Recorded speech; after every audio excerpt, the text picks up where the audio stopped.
கர்த்தருடைய நாமத்துக்கு மகிமையுண்டாவதாக. இன்றைய வார்த்தை சங்கீதம் 50:15.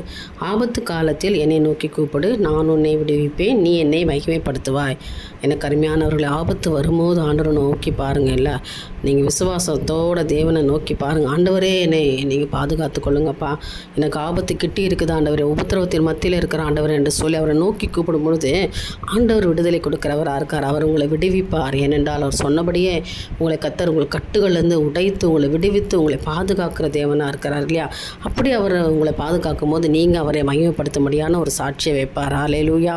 நிச்சயமாக நீங்கள் ஆபத்து காலத்தில் அவரை நோக்கி கூப்பிடுங்க. அவர் உங்களை விடுவிக்கும்படியாக காத்திருக்கிறார். இதோ நான் உனக்கு இருக்கிறேன் என்று கர்த்தர் சொல்கிறார். எனக்கு அருமையான தேவனுடைய ஜனமே, நீங்கள் இனி கண் கலங்கி நிற்பதில்லை. என் ஆபத்து வரும்போது தேவன் உங்களை பாதுகாக்கிறவராக இருக்க, எல்லாவற்றிலும் கர்த்தருடைய கரம் உங்களோடு இருந்து வழி நடத்துக்கிறதா இருக்கிறார். அதனால் நீங்கள் அவரை கனப்படுத்தவும் அவரை மகிமைப்படுத்தவும் ஆரம்பிங்க. ஏனென்றால் கர்த்தர் உங்களை விடுவிக்கிறார், உங்களை பிரச்சனையிலேருந்து உங்களை பாதுகாக்கிறார். இல்லை, இன்றைய தினத்தில் மிகப்பெரிய ஒரு ஆசீர்வாதத்தை கர்த்தர் உங்களுக்கு கொடுக்க போகிறார். தொடர்ந்து தேவனை நம்புங்க, ஆசீர்வாதத்தை பெற்றுக்கொள்ளுங்கள். தேவனுக்கே மகிமை உண்டாகட்டும். ஆமேன்.